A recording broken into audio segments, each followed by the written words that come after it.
Oi, galerinha! Vamos para mais uma aula, né? Hoje nós vamos falar um pouco sobre técnicas de enfermagem na assistência ao paciente cirúrgico, assistência nas posições cirúrgicas e cuidados de enfermagem em relação ao bisturi cirúrgico. Técnicas de enfermagem na assistência ao paciente cirúrgico.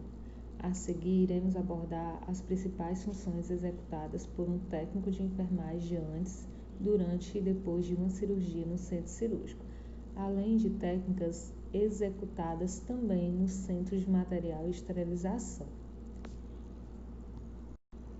Assistência de circulante de sala cirúrgica. O circulante deve cuidar do andamento geral da sala de operações antes, durante e após o ato cirúrgico. Uma das responsabilidades mais importantes é assegurar que a esterilidade seja mantida durante todo o tempo. Além disso, o circulante é responsável por preparar a sala de operações, auxiliar o instrumentador, oferecer o tratamento de que o paciente necessita antes, depois da cirurgia, posicionar o paciente e preparar o campo operatório. Em resumo, auxiliar a equipe cirúrgica antes e durante a cirurgia, cuidando do paciente imediatamente após a cirurgia e limpando a sala de operações depois que esta tenha sido concluída. Assistência na paramentação cirúrgica. O uso da paramentação cirúrgica visa a formação de uma barreira microbiológica contra a penetração de micro-organismos no centro cirúrgico do paciente, provenientes dele mesmo, dos profissionais, materiais, equipamentos e ambiente. A paramentação cirúrgica é composta por aventais. É a mesma coisa de capote no centro cirúrgico, certo? É aquela roupa verde que existe toda uma técnica asséptica para utilização, certo? Justamente para evitar, não é, que levem do meio externo para o meio interno, que é o centro cirúrgico, certo? Que tem que ser um ambiente totalmente estéril, certo? E diariamente, inúmeras células epiteliais desprendem-se da pele, sendo que muitas delas levam consigo bactérias. A utilização do avental objetiva reduzir a dispersão das bactérias no ar, aproximadamente 30%, e evita o contato da pele da equipe com sangue e fluidos corporais que possam contaminar a roupa privativa. Tanto protege o profissional, não é, de se contaminar com os fluidos e bactérias que surgem durante o procedimento, como também evita que tenha uma contaminação do sítio cirúrgico por conta de algo que tenha no profissional, né? Então, pode ser que o profissional ele esteja com alguma bactéria, vírus, e aí também vai servir de uma barreira para isso, né? Tanto para o profissional quanto para o paciente, porque, como eu falei anteriormente, o centro cirúrgico ele tem que ser totalmente estéril. Luvas são utilizadas pelos membros da equipe cirúrgica com a função de proteger o paciente das mãos daqueles e proteger a equipe de fluidos potencialmente contaminados, com a finalidade de reduzir e prevenir o risco de exposição ao sangue. Recomenda-se o uso duplo de enluvamento do cirurgião e primeiro assistente para qualquer procedimento que dure mais de 1 hora, pois os estudos demonstram que o procedimento de longa duração influencia a taxas de furos nas luvas e aumenta a exposição ao sangue.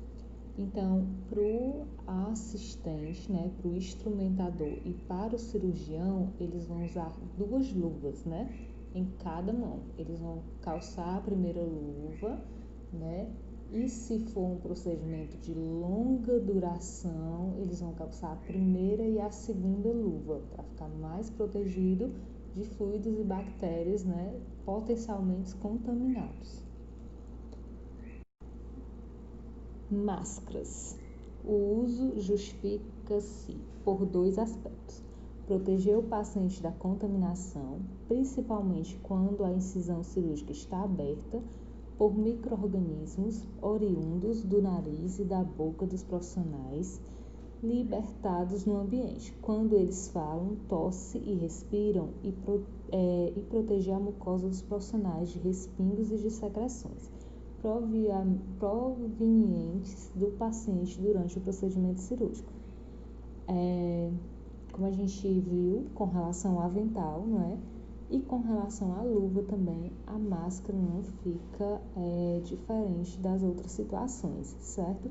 Ela tanto serve para impedir, para servir de barreira de algo que o profissional tenha e que possa estar contaminando o paciente e o sítio cirúrgico, como também de barreira para um micro-organismo, bactéria que tenha no paciente para que sejam transmitidos, né, para aquele profissional na hora da cirurgia, na hora do procedimento. Tal via de transmissão é considerada infrequente, pois nem todas as partículas expelidas contêm bactérias, sendo uma utilização mais eficiente para a equipe de saúde. A máscara ela é mais eficiente para quem está utilizando, apesar de ela também ser barreira para uma possível contaminação do paciente, né, como eu já falei. Mas por conta do fato de haver risco de exposição a fluidos infectantes, existe a utilização de máscaras que protejam totalmente a boca e nariz, combinados de protetores oculares. Recomenda-se que todas as pessoas devem utilizar máscaras cirúrgicas ao entrarem na sala de operações. Quando materiais e equipamentos estéreis estiverem abertos, elas devem ser descartados após cada uso. Manipula-se somente as tiras serem trocadas quando estiverem molhadas, não devem ficar penduradas no pescoço e nem dobradas dentro do bolso, a fim de que seja possivelmente utilizá-las posteriormente. Propés. Protegem a equipe contra a exposição de sangue, fluidos corporais e materiais perfurocortantes. A supervisão deve ser constante quanto ao uso indiscriminado e incorreto dos propés, como substituí-los pelos sapatos, e devem ser calçados com sapatos fechados. Gorros. Recomenda-se sua utilização com o intuito de evitar a contaminação do sítio cirúrgico por cabelo ou microbiota presente nele. O gorro deve ser bem adaptado, permitindo cobrir totalmente o cabelo na cabeça e face.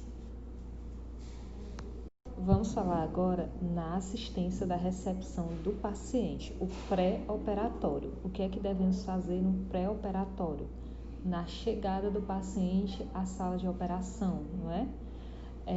Deve-se identificá-lo, verificar a tricotomia, higiene, a assistência de prótese, joias, sondas e drenos, se o paciente recebeu uma medicação pré-anestésica, verificar sinais vitais, jejum, esvaziamento intestinal, quando necessário, e vesical, intercorrência, sintomas de resfriados, febre e outros. Se ocorrer, comunicar de imediato o enfermeiro do centro cirúrgico, a anotar as anormalidades.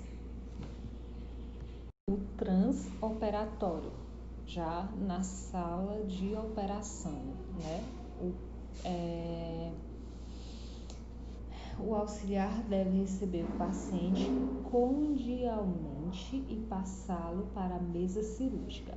Auxiliar o anestesiologista durante a indução anestésica, colocando talas ou braçadeiras, instalando soros e promovendo o posicionamento confortável do paciente, colocá-lo em posição, fazer restrições e colocar a placa de bisturi elétrico, se necessário, e observá-lo, assistindo em suas necessidades, posições, sinais vitais, anestesia, sangue, soro e outros. Assistência ao final da cirurgia, pós-operatório. Ficar ao lado do paciente durante a recuperação anestésica, colocar o mobiliário no lugar, completar as anotações da papelada ou no prontuário, auxiliar na passagem do paciente para a maca ou colocá-lo no transfer. Técnicas de enfermagem na assistência ao paciente cirúrgico. Encaminhar toda a documentação junto com o paciente para a sala de recuperação, junto com a anestesiologista, e passar o plantão para a equipe de enfermagem. Encaminhar caixa de instrumental, caneta de bisturi elétrico e ponta de aspirador para o expurgo, separar as roupas, campos, separar os lixos, encaminhar drenos e materiais de aço inoxidável sujo para o centro de material, lavar as mãos, montar a sala para a próxima cirurgia. Observação: o circulante na sala deve informar o enfermeiro do centro cirúrgico qualquer alteração na condição do paciente, qualquer acidente ou situação que predisponha a um acidente, quaisquer reclamações a respeito de instrumentos, equipamentos, materiais de outra ordem geral, e a assistência de equipamentos quebrados. Além disso, ele deve solicitar ao enfermeiro do centro cirúrgico orientação sobre equipamentos da sala, quando necessário, equipamentos não disponíveis e necessários, e orientações sobre alterações nos procedimentos. Assistência nas posições cirúrgicas. Posicionamento é uma forma como o corpo do paciente deve ser mantido após a anestesia. A posição mais adequada é determinada pelos seguintes fatores: procedimento cirúrgico, abordagem cirúrgica, tipo de anestesia, idade, altura e peso do paciente e seu estado geral. Tudo isso é importantíssimo antes de movimentar o paciente, antes de mudar o decúbito, antes de mudar a posição. São acessórios necessários para o procedimento do paciente: braçadeira, travesseiros, colchins de tecidos ou espuma, suporte para ombros, esparadrapo, saco de areia, suporte para a cabeça, toalhas de banho, perneiras, estribos ou correias, joelhos e pés apoiados. São algumas coisas que são utilizadas, para ajudar nas posições, nas mudanças de decúbito, para medida de conforto, e segurança para esses pacientes que estão na mesa de cirurgia, no centro cirúrgico. Agora nós vamos falar das posições, os tipos de posições usadas em cirurgias. Posição supina ou dorsal, que é aquela que o paciente ele fica de barriga para cima. O circulante deve obedecer e manter o corpo do paciente bem alinhado. Os pés separados, não cruzados. Os braços posicionados anatomicamente e a cabeça voltada para um dos lados. Posição de Trendelenburg. Esta posição é usada para cirurgias do abdômen inferior e em algumas cirurgias da extremidade inferior. A posição de Trendelenburg é onde o paciente ele fica com os pés elevados, né? Bem mais elevado que a cabeça e o tórax. Existe também a posição de Trendelenburg reversa. Em geral, esta posição é usada para a cirurgia da cavidade abdominal superior e para cirurgias de cabeça e pescoço. Então, é o contrário. Se eu estou com os pés bem elevados de Trendelenburg, na posição de Trendelenburg reversa, é o contrário, né? A cabeça e o tórax vão ficar bem mais elevados que o pé, vai ficar ao contrário do que estava anteriormente. Literalmente, o paciente fica de pernas para o ar, tipo, os pés dele, os membros inferiores deles ficam bem mais elevados que a cabeça e o tórax, certo? Posição de litotomia. Esta posição é usada para cirurgias do períneo, reto ou vagina. O circulante de sala deve observar os seguintes aspectos. As mãos do paciente devem estar colocadas sobre o tórax ou em braçadeira, com os cotovelos protegidos de pressão excessiva. Nunca deixar qualquer parte do corpo do paciente encostar na parte metálica da mesa. As pernas devem estar bem acomodadas para não haver pressão na região poplítea.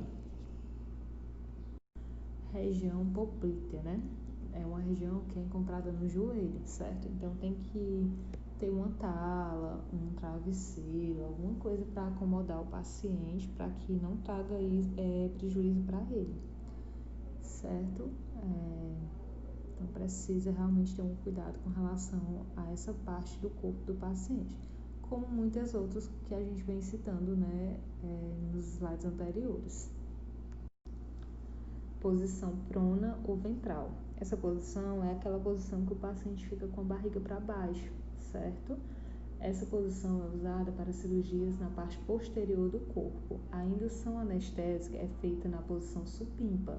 A anestesia é feita com o paciente de barriga para cima e só depois, né, só após a anestesia, o paciente pode ser cuidadosamente virado para esta posição. Posição lateral.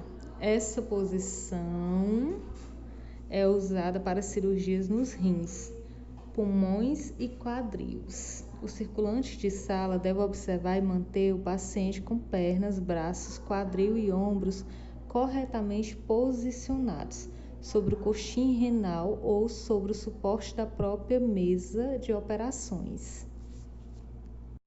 Posições de Foley modificada. Esta posição é usada em neurocirurgia. O circulante deve observar ombros, pernas e pés do paciente. A posição da cabeça geralmente é conferida pelo cirurgião e pelo anestesiologista. Cuidados de enfermagem em relação ao bisturi. Paciente em decúbito dorsal. Sob as panturrilhas ou sob as nádegas. O paciente em decúbito ventral sob a face anterior da coxa ou sob o abdômen. O circulante deve cuidar para que as soluções antissépticas não escorram no campo operatório para a placa do bisturi, o que pode provocar queimaduras no paciente. Evitar colocar a placa dispersiva sobre as saliências ósseas. Áreas muito pelinosas ou tecidos escarificados, pois a essa superfície diminui o contato da placa com o corpo do paciente. Cuidar para que a placa dispersiva não se desloque da região de contato quando se fizer necessário. Mobilizar o paciente durante o ato cirúrgico.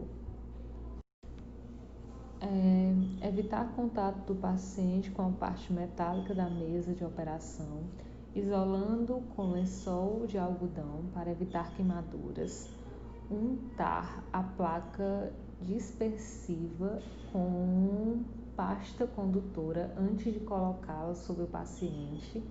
Colocar os eletrodos de ECG o mais longe possível do local da cirurgia. O bisturi elétrico não apenas pode ser usado na presença de altas concentrações de oxigênio e agentes inflamatórios como álcool, éter e outros.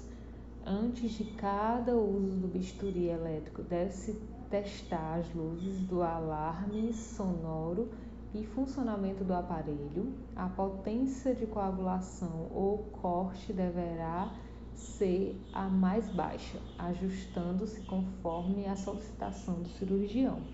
Então, tem que ter todos esses cuidados com o bisturi elétrico, certo?